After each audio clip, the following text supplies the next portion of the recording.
ओम शांति। 31 मार्च 2025 बाबा के महावाक्य। मीठे बच्चे, तुम अभी पुरानी दुनिया के गेट से निकलकर शांति धाम और सुख धाम में जा रहे हो। बाप ही मुक्ति, जीवन मुक्ति का रास्ता बताते हैं। प्रश्न: वर्तमान समय सबसे अच्छा कर्म कौन सा है? उत्तर: सबसे अच्छा कर्म है मनसा वाचा कर्मणा अंधों की लाठी बनना। तुम बच्चों को विचार सागर मंथन करना चाहिए कि ऐसा कौन सा शब्द लिखें जो मनुष्यों को घर का माना मुक्ति का और जीवन मुक्ति का रास्ता मिल जाए। मनुष्य सहज समझ लें कि यहाँ शांति सुख की दुनिया में जाने का रास्ता बताया जाता है। ओम शांति। जादूगर की बत्ती सुना है? अलादीन की बत्ती भी गाया जाता है। अलादीन की बत्ती व जादूगर की बत्ती क्या क्या दिखाती है? वैकुंठ, स्वर्ग, सुख धाम। बत्ती को प्रकाश कहा जाता है। अभी तो अंधियारा है ना। अब यह जो प्रकाश दिखाने के लिए बच्चे प्रदर्शनी मेले करते हैं, इतना खर्चा करते हैं, माथा मारते हैं, पूछते हैं बाबा इनका नाम क्या रखें? यहाँ बॉम्बे को कहते हैं गेटवे ऑफ इंडिया। स्टीमर पहले बॉम्बे में ही आते हैं। दिल्ली में भी इंडिया गेट है। अब अपना यह है गेट ऑफ मुक्ति, जीवन मुक्ति। दो गेट्स है ना। हमेशा गेट दो होते हैं, इन और आउट। एक से आना, दूसरे से जाना। यह भी ऐसे है, हम नई दुनिया में आते हैं, फिर पुरानी दुनिया से बाहर निकल अपने घर चले जाते हैं। परंतु वापस आपे ही तो हम जा नहीं सकते, क्योंकि घर को भूल गए हैं। गाइड चाहिए। वह भी हमको मिला है जो रास्ता बताते हैं। बच्चे जानते हैं बाबा हमको मुक्ति, जीवन मुक्ति, शांति और सुख का रास्ता बताते हैं। तो गेट ऑफ शांति धाम, सुख धाम लिखे। विचार सागर मंथन करना होता है ना। बहुत ख्यालात चलते हैं। मुक्ति, जीवन मुक्ति किसको कहा जाता है वह भी कोई को पता नहीं है। शांति और सुख तो सभी चाहते हैं। शांति भी हो और धन दौलत भी हो, वह तो होता ही है सतयुग में। तो नाम लिख दें गेट ऑफ शांति धाम और सुख धाम, अथवा gate of purity, peace, prosperity. यह तो अच्छे अक्षर हैं। तीनों ही यहाँ नहीं है, तो इस पर फिर समझाना भी पड़े। नई दुनिया में यह सब था। नई दुनिया की स्थापना करने वाला है पतित पावन गॉड फादर। तो जरूर हमको इस पुरानी दुनिया से निकल घर जाना पड़े। तो यह गेट हुआ ना प्योरिटी, पीस, प्रॉस्पेरिटी का। बाबा को यह नाम अच्छा लगता है। अब वास्तव में उसकी ओपनिंग तो शिव बाबा करते हैं। परंतु हम ब्राह्मणों द्वारा कराते हैं। दुनिया में ओपनिंग सेरेमनी तो बहुत होती रहती है ना।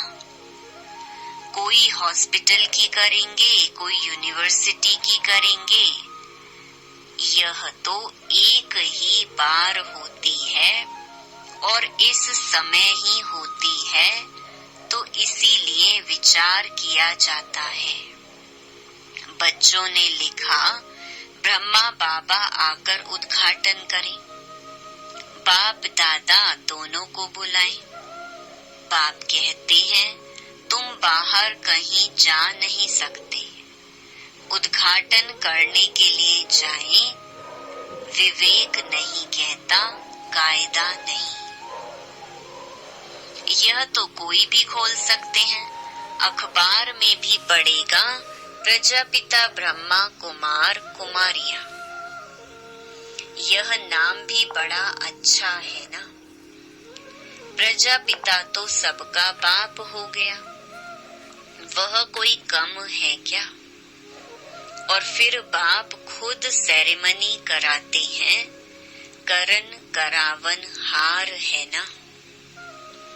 बुद्धि में रहना चाहिए ना, हम स्वर्ग की स्थापना कर रहे हैं, तो कितना पुरुषार्थ कर श्रीमत पर चलना चाहिए। वर्तमान समय मनसा वाचा कर्मणा, सबसे अच्छा कर्म तो एक ही है, अंधों की लाठी बनना। गाते भी हैं, हे प्रभु अंधों की लाठी। सब अंधे ही अंधे हैं, तो बाप आकर लाठी बनते हैं, ज्ञान का तीसरा नेत्र देते हैं, जिससे तुम स्वर्ग में नंबरवार पुरुषार्थ अनुसार जाते हो। नंबरवार तो है ही, यह बहुत बड़ी बेहद की हॉस्पिटल कम यूनिवर्सिटी है। समझाया जाता है, आत्माओं का बाप परम पिता परमात्मा पतित पावन है। तुम उस बाप को याद करो तो सुख धाम चले जाएंगे। यह है हेल, इनको हेवन नहीं कहेंगे। हेवन में है ही एक धर्म। भारत स्वर्ग था, दूसरा कोई धर्म नहीं था। यह सिर्फ याद करें, यह भी मन मना भव है। हम स्वर्ग में सारे विश्व के मालिक थे, इतना भी याद नहीं पड़ता है। बुद्धि में है, हमको बाप मिला है, तो वह खुशी रहनी चाहिए। परंतु माया भी कम नहीं है। ऐसे बाप का बनकर फिर भी इतनी खुशी में नहीं रहते हैं, घुटके खाते रहते हैं। माया घड़ी घड़ी बहुत घुटके खिलाती है, शिव बाबा की याद भुला देती है। खुद भी कहते हैं याद ठहरती नहीं है। बाप घुटका खिलाते हैं ज्ञान सागर में, माया फिर घुटका खिलाती है विषय सागर में। बड़ा खुशी से घुटका खाने लग पड़ते हैं। बाप कहते हैं शिव बाबा को याद करो। माया फिर भुला देती है। बाप को याद ही नहीं करते, बाप को जानते ही नहीं। दुख हरता सुख करता तो परम पिता परमात्मा है ना, वह है ही दुख हरने वाला। वह फिर गंगा में जाकर डुबकी लगाते हैं, समझते हैं गंगा पतित पावनी है। सतयुग में गंगा को दुख हरनी पाप कटनी नहीं कहेंगे। साधु संत आदि सब जाकर नदियों के किनारे बैठते हैं। सागर के किनारे क्यों नहीं बैठते हैं? अभी तुम बच्चे सागर के किनारे बैठे हो। ढेर के ढेर बच्चे सागर के पास आते हैं, फिर समझते हैं सागर से निकली हुई यह छोटी बड़ी नदियां भी हैं। ब्रह्मपुत्रा, सिंध, सरस्वती, यह भी नाम रखे हुए हैं। बाप समझाते हैं, बच्चे तुम्हें मनसा वाचा कर्मणा बहुत बहुत ध्यान रखना है। कभी भी तुम्हें क्रोध नहीं आना चाहिए। क्रोध पहले मनसा में आता, फिर वाचा और कर्मणा में भी आ जाता है। यह 3 खिड़कियां हैं, इसीलिए बाप समझाते हैं, मीठे बच्चे वाचा अधिक नहीं चलाओ, शांत में रहो। वाचा में आए तो कर्मणा में आ जाएगा। गुस्सा पहले मन में आता है, फिर वाचा कर्मणा में आता है।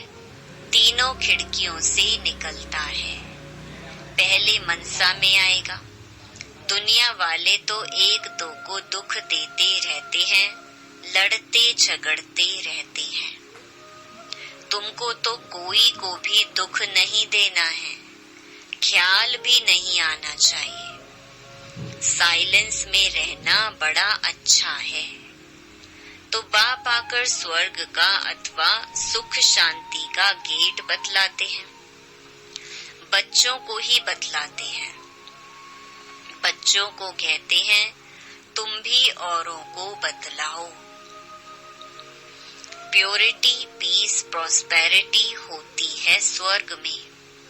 वहां कैसे जाते हैं वह समझना है।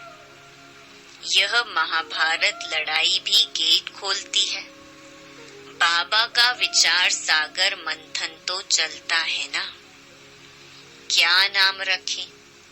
सवेरे विचार सागर मंथन करने से मक्खन निकलता है, अच्छी राय निकलती है।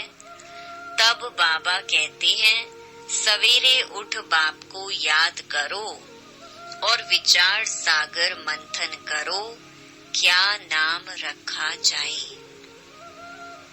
विचार करना चाहिए, कोई का अच्छा विचार भी निकलता है। अब तुम समझते हो, पतित को पावन बनाना माना नर्कवासी से स्वर्गवासी बनाना। देवताएं पावन हैं, तब तो उनके आगे माथा टेकते हैं। तुम अभी किसको माथा नहीं टेक सकते हो, कायदा नहीं। बाकी युक्ति से चलना होता है।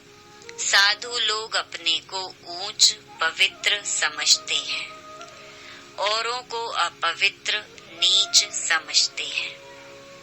तुम भूल जाते हो, हम सबसे ऊंच हैं, परंतु कोई हाथ जोड़े तो रिस्पॉन्ड देना पड़े। हरिओम तत् सत करते हैं तो करना पड़े। युक्ति से नहीं चलेंगे तो वह हाथ नहीं आएंगे। बड़ी युक्तियां चाहिए। जब मौत सिर पर आता है तो सभी भगवान का नाम लेते हैं। आजकल इत्तेफाक तो बहुत होते रहेंगे। आहिस्ते आहिस्ते आग फैलती है। आग शुरू होगी विलायत से, फिर आहिस्ते आहिस्ते सारी दुनिया जल जाएगी। पिछाड़ी में तुम बच्चे ही रह जाते हो। तुम्हारी आत्मा पवित्र हो जाती है तो फिर तुमको वहां नई दुनिया मिलती है। दुनिया का नया नोट तुम बच्चों को मिलता है। तुम राज्य करते हो। अलादीन की बत्ती भी मशहूर है ना। नोट ऐसा करने से कारून का खजाना मिल जाता है भी बरोबर। तुम जानते हो, अल्लाह अव्वल दीन झट इशारे से साक्षात्कार कराते हैं। सिर्फ तुम शिव बाबा को याद करो तो सब साक्षात्कार हो जाएंगे। नौधा भक्ति से भी साक्षात्कार होता है ना। यहाँ तुमको एम ऑब्जेक्ट का साक्षात्कार तो होता ही है, फिर तुम बाबा को, स्वर्ग को बहुत याद करेंगे, घड़ी घड़ी देखते रहेंगे। जो बाबा की याद में और ज्ञान में मस्त होंगे वही अंत की सभी सीन सीनरी देख सकेंगे। बड़ी मंजिल है। अपने को आत्मा समझ बाप को याद करना मासी का घर नहीं है, बहुत मेहनत है, याद ही मुख्य है। जैसे बाबा दिव्य दृष्टि दाता है तो स्वयं अपने लिए दिव्य दृष्टि दाता बन जाएंगे। जैसे भक्ति मार्ग में तीव्र वेग से याद करते हैं तो साक्षात्कार होता है। अपनी मेहनत से जैसे दिव्य दृष्टि दाता बन जाते हैं। तुम भी याद की मेहनत में रहेंगे तो बहुत खुशी में रहेंगे और साक्षात्कार होते रहेंगे। यह सारी दुनिया भूल जाए, मन मनाभव हो जाए, बाकी क्या चाहिए। योग बल से फिर तुम अपना शरीर छोड़ देते हो। भक्ति में भी मेहनत होती है, इसमें भी मेहनत चाहिए। मेहनत का रास्ता बाबा बहुत फर्स्ट क्लास बताते रहते हैं। अपने को आत्मा समझने से फिर देह का भान ही नहीं रहेगा। जैसे बाप समान बन जाएंगे, साक्षात्कार करते रहेंगे, खुशी भी बहुत रहेगी। रिजल्ट सारी पिछाड़ी की गाई हुई है। अपने नाम रूप से भी न्यारा होना है तो फिर दूसरे के नाम रूप को याद करने से क्या हालत होगी। नॉलेज तो बहुत सहज है। प्राचीन भारत का योग जो है, जादू उसमें है। बाबा ने समझाया है, ब्रह्म ज्ञानी भी ऐसे शरीर छोड़ते हैं। हम आत्मा हैं, परमात्मा में लीन होना है। लीन कोई होते नहीं है ब्रह्म ज्ञानी। बाबा ने देखा है, बैठे बैठे शरीर छोड़ देते हैं। वायुमंडल बड़ा शांत